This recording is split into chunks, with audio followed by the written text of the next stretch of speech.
જય શ્રી કૃષ્ણ બધાઈને, જય જલારામ. કેમ છો બધા? સાંજનો ટાઈમ છે ને, જો લીલું લસણ સમારી રહી છું અને કોડીનારથી આવી છે કાચી કેરી. અમારે ત્યાં ખાખડી કહે. તો હું રસોઈ સ્ટાર્ટ કરું ને પહેલાં કાચી કેરી હોય કે પાકી કેરી એને પલાળી દઉં. અને આજે બનવાની હતી મસાલા ભાખરી. તો મમ્મીને છે ને તીખી ન ચાલે, તો એમનો લોટ અલગથી કાઢી લીધો છે. હવે એમાં આપણે બેઝિક મસાલા નાખી દઈશું, એકદમ વ્યવસ્થિત નાખવાના છે. નમક, હળદર, ધાણા જીરું, લાલ મરચું, 2 ચમચી હિંગ, લીલી મેથી અને ધાણા ભાજી બે વોશ કરીને એડ કરી દીધા છે. અને મેથી અને સૂકું લસણ 8 થી 10 કળી જેટલું, એ બે એકદમ સરસ નાખવાના. આમ સરસ ટેસ્ટ આવવો જોઈએ આપણે મોઢામાં બાઇટ મૂકીએ ને ત્યારે.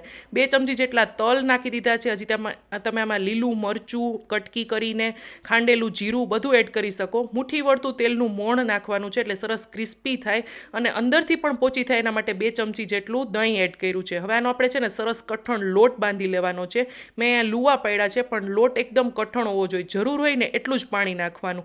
અને હસબન્ડને ખાવો તો સૂકો લસણીયો રોટલો, છાશવાળો જે આપણે વઘારીએ ને એની બદલે છાશ વગરનો સૂકો રોટલો, તો મિક્સરમાં પીસી લેવાનો છે ને. ઠંડો રોટલો મેં બપોરે બનાવી લીધો હતો, તો એટલે છે ને સરસ આમ ભૂકો થઈ જાય. દીકરીને મસાલા ભાખરી સાથે ચા પીવી હતી, એટલે કે ચા દૂધ, તો એમના માટે એ મૂકી છે. અને જુઓ મસ્ત મજાની મસાલા ભાખરી રેડી થઈ ગઈ છે.